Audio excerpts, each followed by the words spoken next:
Halo adik-adik, selamat datang di ibadah online Sekolah Minggu GKS Grogol. Ayo, semangat ya, beri waktu terbaik buat Tuhan. Adik-adik tahu kan kenapa kita beribadah di rumah? Kita saat ini ibadah di rumah karena kita sedang membantu banyak orang yang sedang sakit kena virus untuk bisa cepat sehat lagi seperti kita. Tapi kita juga harus berhati-hati ya. Cuci tangan pakai sabun dan jaga kebersihan setiap saat. Ayo sekarang duduk yang manis. Kita mau dengar firman Tuhan dengan judul Roh Kudus adalah segala-galanya bagiku. Selamat beribadah. Shalom, selamat pagi adik-adik. Kita akan ibadah hari ini, hari Minggu yang Tuhan sudah berikan kepada kita. Kita mau menyembah dulu kepada Tuhan. Kita mau berbicara kepada Tuhan lewat pujian ya. Kita angkat pujian ini. Peganglah tanganku Roh Kudus. Adik-adik ikut nyanyi ya.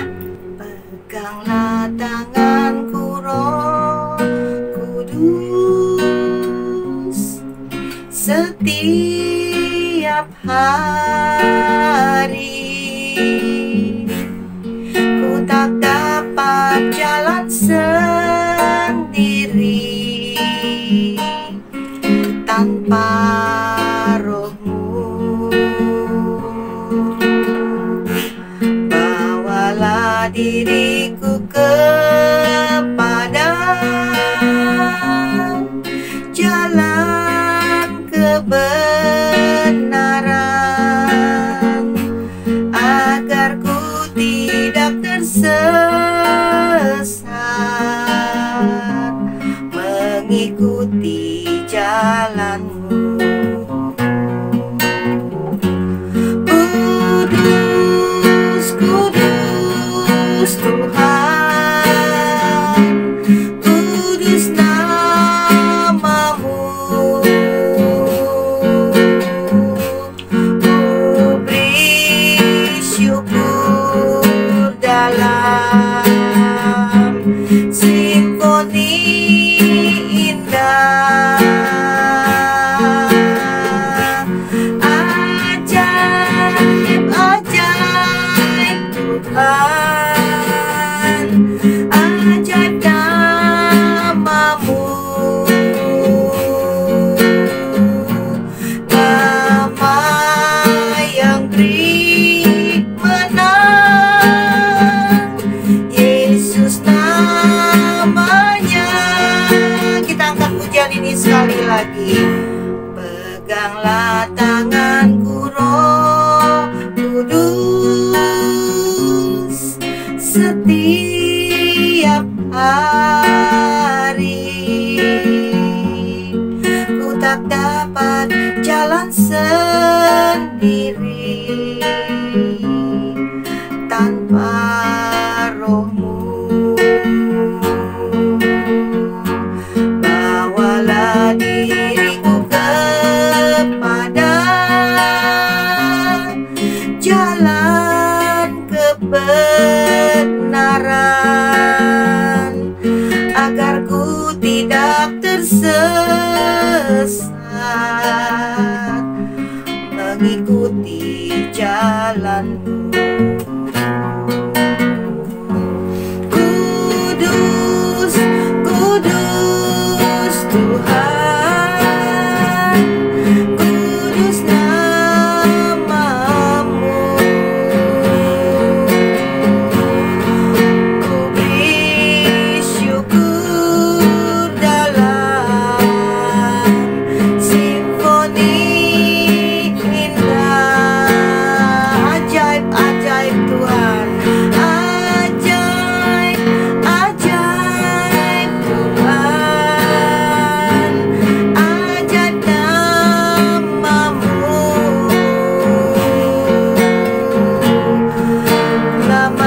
adik-adik.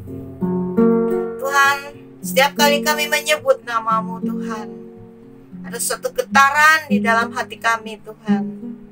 Karena nama itu memberi kami menang menghadapi karakter kami, menghadapi sifat alamiah kami.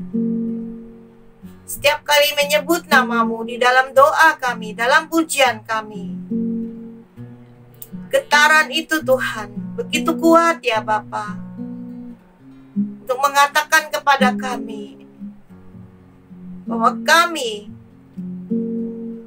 layak hidup serupa dengan Engkau, layak turut sepimpin dengan Roh Kudus. Nama yang memberi kami menang setiap hari dari kemarahan, dari iri hati, dari dengki, dari hawa nafsu, dari keserakahan, dari pemberontakan. Nama yang beri menang kepada kami dari sifat jahat kami. Nama yang beri menang kepada kami dari hawa nafsu dunia. Terima kasih Tuhan, Kau telah mengirim Roh Kudus kepada kami. Tak bisa kami hidup tanpa Engkau sedetik pun Tuhan. Karena Engkau adalah nafas hidup kami. Karena ada Engkau lah menuntun hidup kami. Karena Engkau selalu menjagai kami. Karena Engkau selalu menasehati kami. Karena Engkau selalu menegur kami. Karena Engkau selalu menjaga kami di dalam pikiran hati kami. Tuhan, terima kasih untuk Roh Kudus-Mu. Pagi hari ini Tuhan, kami mau belajar tentang roh itu. Roh yang sangat mulia, roh yang meliputi segala-galanya, roh yang al-muhid, yaitu Roh Kristus. Dari segala-galanya, dari awal sampai akhir, semua diliputi, semua dilingkupi di dalam Roh Kristus, yaitu Roh Kudus yang telah kami terima di dalam hati kami masing-masing. Kami mau belajar apa yang terjadi ketika seorang menerima Roh Kudus di dalam hatinya, ketika seorang menerima Yesus di dalam hatinya. Kami mau belajar Tuhan. Tidak mungkin tidak ada perubahan. Pasti ada perubahan. Kami mau belajar untuk berubah. Kami mau belajar hidup di dalam perubahan itu. Kami mau belajar menyangkal diri, pikul salib, mengosongkan diri Tuhan. Walaupun kami masih kecil, jauh dari pengertian orang dewasa, namun kami percaya Roh Kudus akan menerangi kami dengan roh hikmat dan wahyu yang tak terbatas Tuhan. Oleh dinding usia, kami mau Tuhan menyerahkan hidup kami pagi hari ini ke dalam tangan-Mu. Berbicaralah kami lewat firman-Mu. Di dalam nama Tuhan Yesus, kami mengucap syukur. Haleluya. Amin. Shalom adik-adik. Hari ini kita mau belajar tentang Roh Kudus. Roh Kudus yaitu sama juga dengan Roh Kristus, Roh Yesus Kristus, juga Roh Allah, ya. Banyak sekali nama-namanya adik-adik ya. Tapi hari ini kita sebutnya Roh Kristus atau Roh Kudus, sama aja. Kalau nanti Kartini sebut Roh Kristus atau Roh Kudus, itu sama ya. Itu di dalamnya ada semua melingkupi sifat-sifat Allah dan kemanusiaannya Yesus. Adik-adik, ketika adik-adik percaya Yesus sebagai Tuhan, ini kalau sungguh-sungguh ya adik-adik ya, kalau nggak dipaksa, Tuhan, aku percaya kepada Engkau, aku menerima Engkau sebagai Tuhan dan Juru Selamat. Adik-adik tahu, di sesuatu yang tidak kita bisa lihat di alam roh, itu masuk adik-adik ya, namanya Roh Kudus. Ketika adik-adik terima Yesus, mengaku ya. Nah, ini kenapa Kak Tini taruhnya di kepala? Sebab juga Roh Kudus juga masuk ke dalam pikiran kita ya. Kalau Roh Kudus itu masuk ke dalam darah kita ya, seluruh darah kita akan ada Roh Kudusnya, karena nyawa makhluk di dalam imamat katakan nyawa makhluk ada di dalam darahnya. Berarti ketika Roh Kudus masuk, itu masuk ke dalam darah kita ya. Maka darah tidak bisa dipisahkan dengan Roh Kudus. Ya, ketika seorang meninggal, darahnya mati, tetapi rohnya kembali kepada Bapa. Ya, kalau kita hidup, berarti roh ada di dalam darah, itu bercampur, itu hidup, adik-adik. Ketika adik-adik terima Yesus sebagai Tuhan dan Juru Selamat, Roh Kudus datang di dalam. Sesuatu harus terjadi dalam diri adik-adik. Kalau tidak, itu dipertanyakan. Roh Kudus yang sudah tinggal di dalam kita, adik-adik panggil, adik-adik sapa, adik-adik ajak bicara, adik-adik ajak berkomunikasi atau tidak selama hidup adik-adik. Ya, kalau tidak, ya dia diam saja. Ya, dia tidak akan memaksa, ayo jadi baik, ayo jadi baik. Mungkin dia berkata secara lembut, tapi Roh Kudus tidak pernah memaksa. Tetapi kalau adik-adik mau berbicara kepada Roh Kudus, ubah hatiku yang jahat ini, yang pemberontak ini, yang malas ini, yang kejam ini, yang kurang ajar ini kepada orang tua, ubah. Dia senang hati bekerja, adik-adik. Nah, kita mau belajar apa yang terdapat di dalam Roh Kudus. Ya, orang mungkin hanya taunya ini seekor burung merpati. Padahal di dalam Roh Kudus itu terdapat harta kekayaan yang berlimpah. Harta bukan sesuatu yang bisa dipegang. Harta di dalam Roh Kudus. Harta di dalam Roh Kudus adalah harta rohani, adik-adik, ya, yang Yesus sudah sediakan. Harta itu adalah Yesus sendiri. Kalau adik-adik bicara tentang harta dunia, rumah, mobil, itu semua akan lenyap. Nanti kita tinggalkan. Tetapi kita pulang akan ditanya kepada Allah Bapa, mana Roh Kudus? Mana kekayaan yang sudah kuberikan? Apakah Roh Kudusnya masih ada di dalam? Harta kekayaan rohani itu tergarap, berbuah-buah, menjadi perbuatan yang baikkah? Ya, kalau selama hidup adik-adik Roh Kudus tidak diajak ngomong, adik-adik tidak layak bertemu Allah Bapa. Ya, nah kita belajar ya. Sekarang Kartini punya gambar, ya. Nanti difokuskan, ya. Adik-adik, Roh Kudus, Roh Kristus itu adalah Roh yang al-muhid. Itu meliputi segala-galanya. Yesus dari lahir sampai bangkit naik ke surga, turun menjadi Roh Kudus. Kakak ulangi ya. Roh Kudus, yaitu Roh Kristus, meliputi segala-galanya yang ada di dalam hidup Yesus sejak Yesus lahir, ya, di bumi sampai dia naik ke surga. Tentunya bangkit naik ke surga, turun sebagai Roh Kudus. Jadi selama Yesus hidup, itu masuk semua isinya ke dalam Roh Kudus. Itu namanya Roh Kudus, Roh yang al-muhid, Roh Kristus. Jadi bukan sembarang roh, ya. Itu isinya luar biasa. Kita belajar apa isi Roh Kudus, Roh Kristus, ya. Kita lihat gambar ini satu persatu ya, adik-adik. Nah, Kartini tadi bilang dimulai dari kelahiran Tuhan Yesus. Dia sebagai manusia seperti kita, bayi, ya. Kemudian Yesus juga mengalami masa remaja. Ya. Yesus mengalami usia 12 tahun seperti adik-adik, ya. Nah, Tuhan Yesus nggak langsung jadi besar, tapi dia mengalami keremajaan. Dia harus tunduk kepada orang tua, dia taat, dia disuruh-suruh bersihin rumah, dia disuruh-suruh bantuin orang tua sama ayahnya Yusuf, dia disuruh ke pasar, dia disuruh ini. Yesus mengalami semua kehidupan sama persis seperti adik-adik, cuma kita beda zaman, ya. Dia pernah remaja, dia pernah 12 tahun, 13 tahun, 14, 15, dia pernah punya keinginan seperti anak-anak remaja. Tetapi Yesus memiliki suatu roh yang luar biasa, taatnya kepada orang tua. Dia remaja yang beda, adik-adik, karena dia adalah manusia yang dipilih. Dia adalah Yesus yang menjadi manusia, dipilih Allah, yang luar biasa, ya. Kemudian setelah dewasa, Tuhan Yesus dibaptis. Ini adalah satu roh yang Tuhan tunjukkan di mana dia rendah hati. Dia tidak berdosa, tetapi dia dibaptis.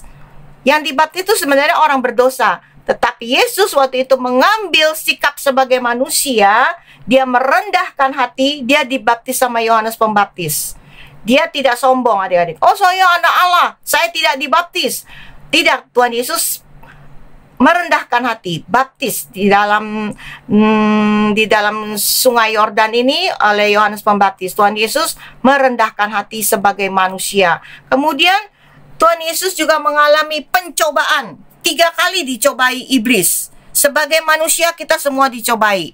Ya, yang pertama dicobai kebutuhan fisik, kebutuhan nafsu jasmani, makanan. Kita pengen makan, lapar, haus, ngantuk, lelah, ya, kepengen ini, kepengen itu. Tuhan Yesus pun dicobai sama iblis. Tetapi Tuhan Yesus waktu itu berpuasa 40 hari, lagi lapar-laparnya dicobai iblis untuk mengubah batu ini menjadi roti. Yesus berkata, kita hidup bukan dari roti saja, tetapi dari firman Tuhan, ya. Kemudian dia dicobai lagi, dia naik, dibawa ke atas bumbungan Bat Allah, disuruh menjatuhkan diri. Iblis bilang, panggil malaikat-malaikatmu supaya menadah, ya, supaya kalau Tuhan Yesus jatuh tidak mati, tidak terantuk sama tanah. Tetapi Tuhan bilang, jangan mencobai Allah. Tuhan Yesus di sini menang atas memamerkan kuasanya, ya. Tuhan Yesus tidak mau mentang-mentang dia punya kuasa luar biasa, tapi dia tidak memamerkan. Ya, dia tidak mendemonstrasikan kuasa itu. Dia tahu waktunya saat-saat kuasa itu bekerja. Ya, ini dicobai, ya. Kita tidak bisa minum, makan sembarangan. Tuhan menolong kita, Tuhan melindungi kita. Tapi kita makan sembarangan. Itu mencobai, adik-adik, namanya. Ya, kalau kita mau makan makanan yang sehat, kita selalu menjaga diri, kita tidak mencobai, kita tidak mendemonstrasikan kuasa Allah. Kemudian yang ketiga, Tuhan Yesus dicobai, dikasih lihat kemewahan dunia, ya. Kalau dulu mungkin tidak ada gadget, ya. Sekarang Tuhan Yesus dikasih lihat istana, dikasih lihat kerajaan. Iblis berkata, sembahlah aku, maka aku akan memberikan kerajaan ini. Tetapi Yesus berkata, kita hidup hanya menyembah kepada Allah saja. Jadi Tuhan Yesus pada waktu itu dicobai luar biasa, dan dia menang, adik-adik. Itu rohnya ada di dalam sini, ya. Roh kemenangan atas pencobaan ini ada di dalam Kristus. Jadi kalau adik-adik terima Yesus, roh kemenangan ini ada di dalam diri adik-adik. Menang atas nafsu makan, nafsu keserakahan, menang atas tidak mau pamer-pamer sebagai anak Tuhan, demonstrasi kuasa Allah, dan yang ketiga tidak mau perkara-perkara dunia. Roh itu diberikan kepada kita. Kemudian Tuhan Yesus mengajar, ya, artinya dipercepat, ya. Tuhan Yesus suka mengajar supaya orang tidak bodoh. Adik-adik nanti kalau sudah besar, sudah mengerti firman, mengajarlah kepada orang-orang agar orang-orang tidak tersesat kepada kesesatan-kesesatan ilah-ilah zaman. Kemudian Tuhan Yesus melayani, dia menyembuhkan orang buta, ya, dia berbelas kasihan. Roh ini juga masuk ke dalam kita, ya. Ketika Roh Kudus masuk ke dalam kita, ada belas kasihan Allah kerja kepada kita. Kita mau mendoakan orang yang sakit, ya. Roh Kudus bekerja di dalam kita. Roh ini yang masuk ke dalam kita. Kemudian Tuhan Yesus juga membangkitkan orang-orang yang lumpuh kakinya, ya. Ini juga bekerja. Roh berbelas kasihan ini bekerja di dalam ketika Roh Kudus masuk. Kemudian Tuhan Yesus berbelas kasihan kepada orang banyak. Dia memberi makan. Roh ini juga bekerja di dalam diri kita. Ketika kita punya makanan, kita lihat orang gak punya makanan, maka roh belas kasihan itu, roh yang ada pada Kristus, bekerja di dalam kita, sehingga kita mau memberi kepada orang lain. Kita tidak pelit, kita tidak serakah, kita tidak menimbun, kita tidak menyimpan untuk diri kita, ya. Karena Kristus selalu berbelas kasihan kepada orang, dia memberi makan. Kemudian Yesus juga sayang kepada anak-anak kecil. Kalau adik-adik punya adik-adik lagi yang masih kecil, atau teman-teman, sayangi mereka, kasihi mereka. Roh ini juga diberikan kepada kita. Roh Kudus hidup di dalam kita. Roh mengasihi teman-teman, roh mengasihi anak-anak kecil. Kemudian Tuhan Yesus juga mengasihi perempuan janda-janda yang sudah tua, yang memberikan persembahannya hanya sedikit. Tuhan Yesus tidak mata duitan, tidak cinta uang. Tuhan Yesus mengasihi orang-orang yang sudah renta, yang tua, orang tua kita yang sudah tua, yang sakit-sakitan. Itu roh itu diberikan kepada kita sehingga kita mampu mengasihi orang tua kita, nenek kita, kakek kita yang sudah tua. Roh itu bekerja sehingga ketika Roh Kudus bekerja, kita sanggup menolong orang tua kita, ya, nenek kita. Kemudian Tuhan Yesus juga ditanya sama ahli Taurat dan orang Farisi. Mereka mencobai dengan pertanyaan-pertanyaan yang menjebak, tetapi Tuhan tidak pernah berkelahi, ya. Kalau anak-anak di luar Tuhan pasti sudah berantem kalau ditanya-tanya yang mengancam, tetapi Tuhan selalu menjawab dengan hikmat. Roh ini juga diberikan kepada kita. Ketika orang mengejek kita, ketika orang menanyai kita sesuatu yang menyinggung perasaan kita, roh yang ada pada Kristus bekerja di dalam kita, menjawab mereka dengan hikmat, dengan lemah lembut, dengan perkataan-perkataan yang tepat. Ini Roh Kudus, adik-adik. Ini luar biasa roh ini bekerja, ya. Kemudian kita lihat lagi. Ya, pada itu tadi kita sudah lihat, ya. Itu tadi Tuhan Yesus pada masa kecil sampai dia pelayanan. Nah, sekarang Yesus masuk ke kota Yerusalem. Dia dilihat orang dipuji-puji, disembah-sembah, dielu-elukan. Padahal Tuhan Yesus ke Yerusalem bukan mencari pujian. Tuhan Yesus ke Yerusalem, dia tahu di situ dia akan mati di Bukit Golgota. Itu tempat dia akan disiksa. Dia tahu tempat itu dia akan didera habis-habisan. Maka itu dia datang. Dia tidak lari. Dia tidak pengecut. Dia mau menderita bagi kita semua. Roh ini bekerja, adik-adik, dalam diri kita. Ketika Roh Kudus masuk ke dalam diri kita, maka ada roh keberanian, adik-adik, untuk menderita seperti Kristus. Tetapi bukan roh yang mau dipuji-puji, tetapi roh yang mau menderita. Nah, kita lihat lagi, kerendahan hati Yesus membasuh kaki. Tempat yang paling kotor di tubuh kita adalah kaki, tetapi Yesus mau memegang kaki murid-muridnya. Roh ini juga bekerja di dalam diri kita, yaitu kita merendahkan hati kita, ya, supaya kita melayani orang lain.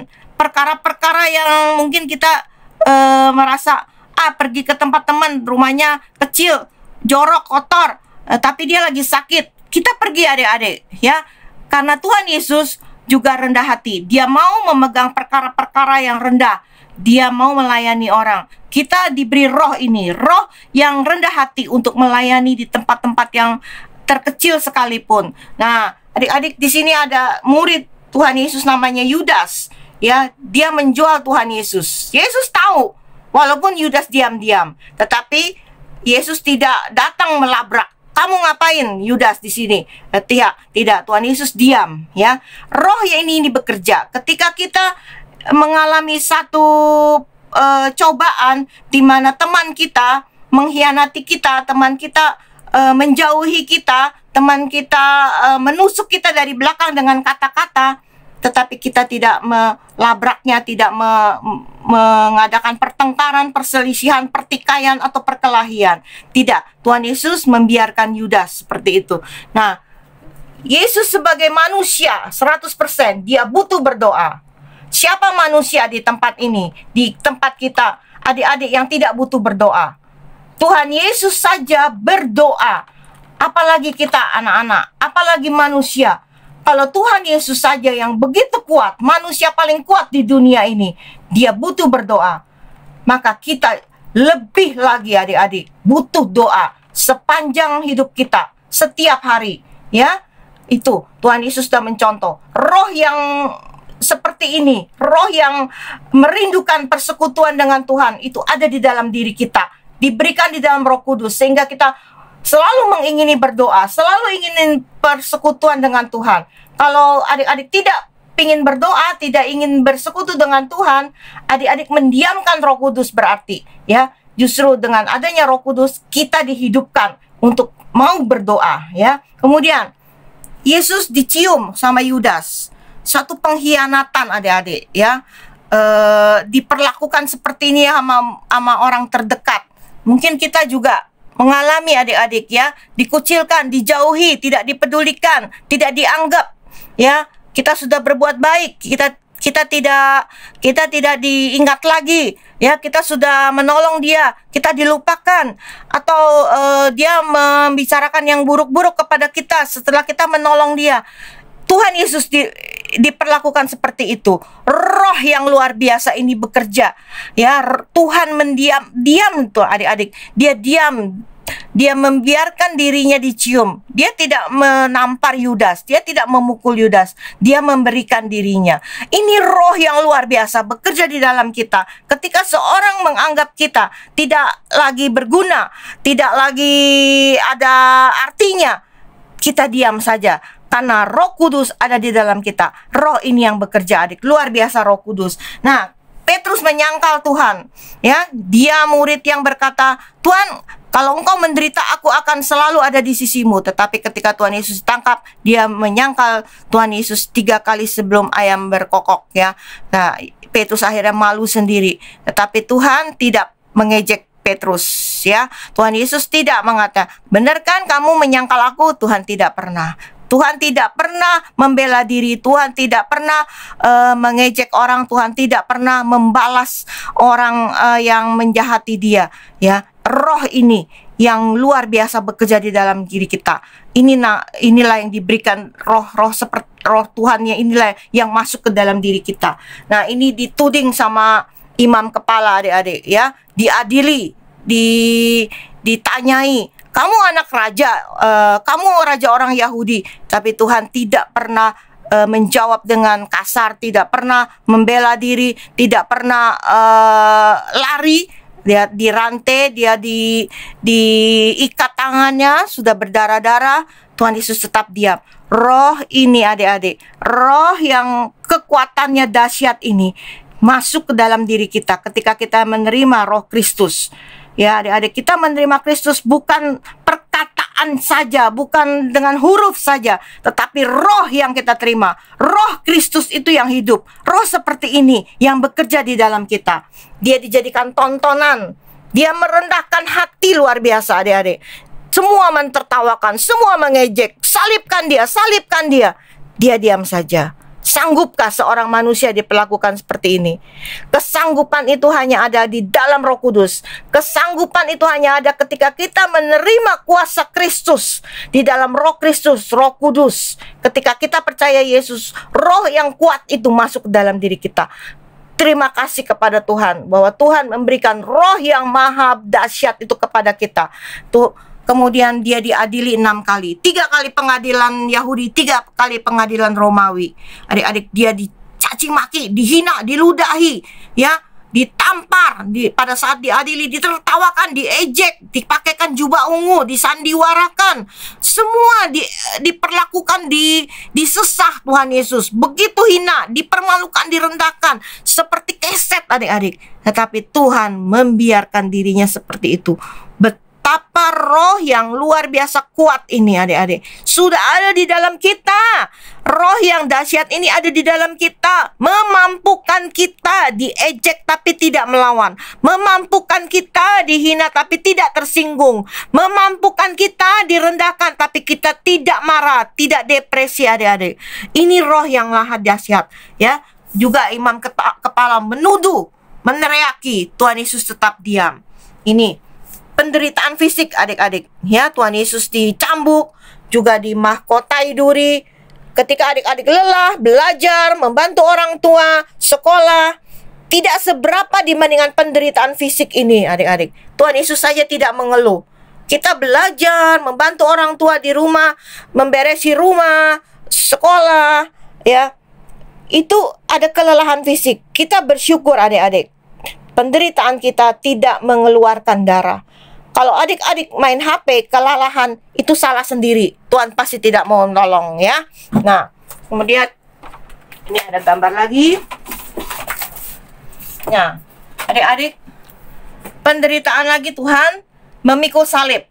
Ya, memikul salib artinya kita rela menderita, meninggalkan hobi kita, meninggalkan nafsu serakah kita, meninggalkan kemauan egois kita, ya, meninggalkan kejahatan kita, meninggalkan kedagingan kita, pikiran-pikiran jahat kita, pemberontakan kita, ya, ketidaksopanan kita, kurang ajar kita kepada orang tua. Kita mau tinggalkan itu, ya. Kita belajar mau mati seperti Tuhan Yesus, ya, tersalib semuanya, ya, dipikul seperti ini, disalib sampai kita mati benar-benar. Artinya kalau orang mati dikatain juga tidak tersinggung, mati kalau dihina juga tidak marah, mati kalau ditusuk diapain juga tidak sakit. Ya, kita tidak berbicara, oh saya masih di bumi, itu perkara-perkara Tuhan, ya kan Tuhan. Itu orang bodoh yang mengatakan itu, adik-adik, ya. Tuhan sudah mencontohkan kita bahwa kita sanggup hidup seperti Tuhan Yesus. Kita sanggup hidup seperti suasana surga, adik-adik, ya, yang berbeda sekali dengan dunia. Roh Kudus yang memampukan kita. Nah, kita lihat lagi, ini darah Kristus sudah ada di dalam kita, ya, mengalir di seluruh bagian hidup kita, di dalam roh, tubuh, jiwa, pikiran kita, sehingga kita dibenarkan, diampuni oleh darah Kristus. Tanpa darah Kristus kita tidak pernah diampuni. Ini kuasa yang Tuhan berikan, darah Kristus, kuasa darah Kristus, ya, sehingga kita mampu mengusir setan, kita mampu terlindungi dari virus-virus seperti sekarang virus COVID, ya adik-adik. Darah Kristus yang melindungi kita. Ini darah yang maha luar biasa, dahsyat sekali, adik-adik. Dan iblis pun mati, ya, oleh karena darah ini, darah Kristus. Nah, kemudian Tuhan Yesus dikubur, ya, sama seperti kita manusia kalau mati dikubur. Nah, ini yang luar biasa, adik-adik. Tidak ada satupun manusia bangkit dari kematian dengan kuasa yang di dalamnya sendiri. Ya, kalau Lazarus dibangkitkan karena kuasa Yesus, tetapi Yesus bangkit karena kuasa yang ada di dalam dirinya.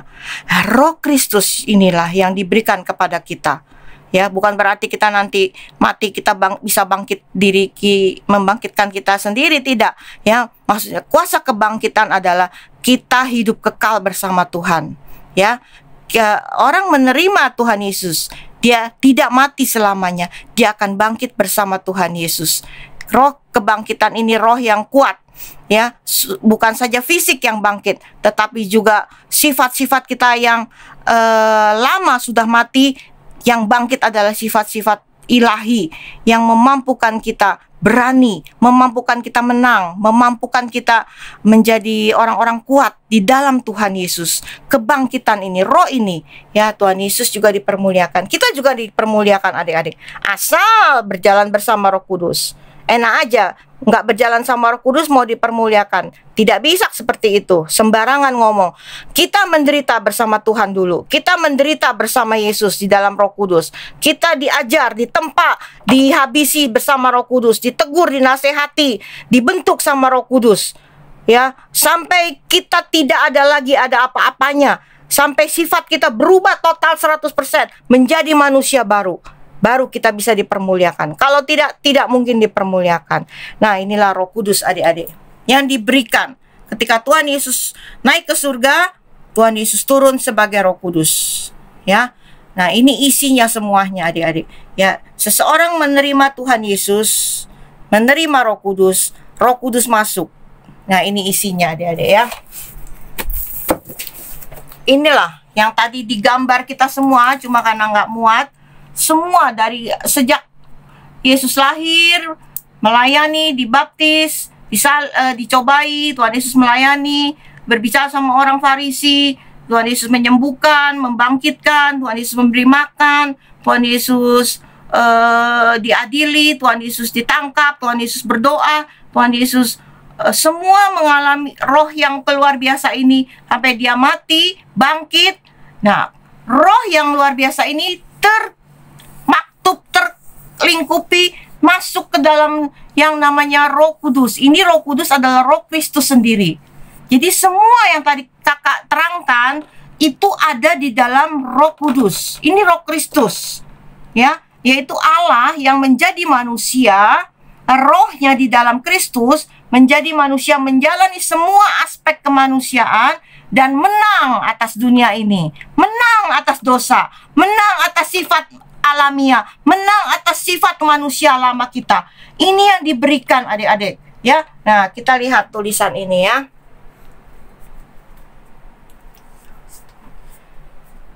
Roh Kudus, Roh Kristus, ya, itu menyanggupkan aku menjadi manusia hidup terbatas.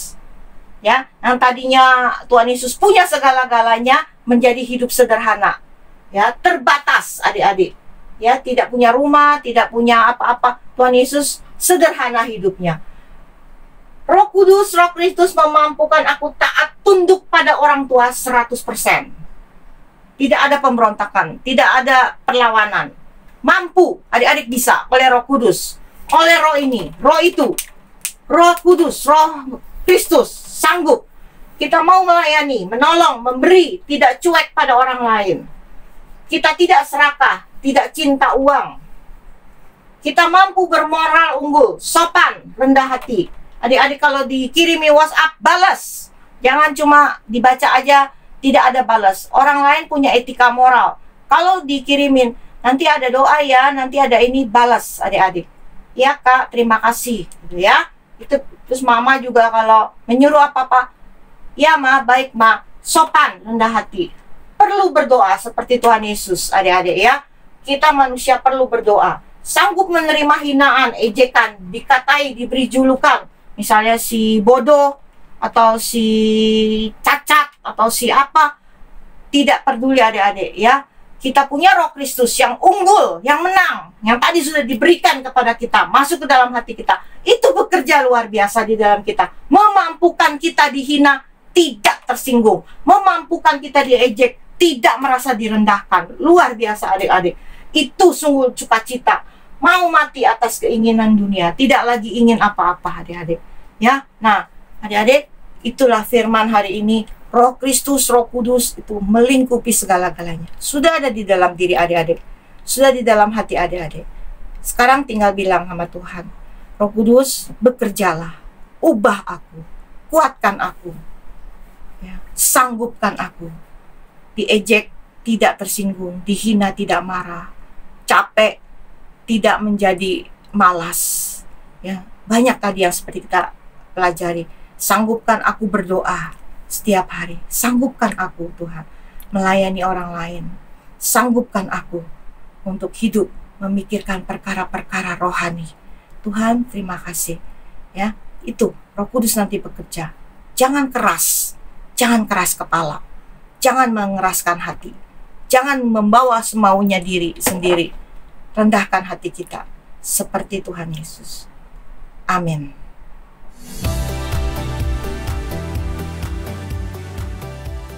Adik-adik, kita sudah selesai menyaksikan ibadah online sekolah minggu GKS Grogol.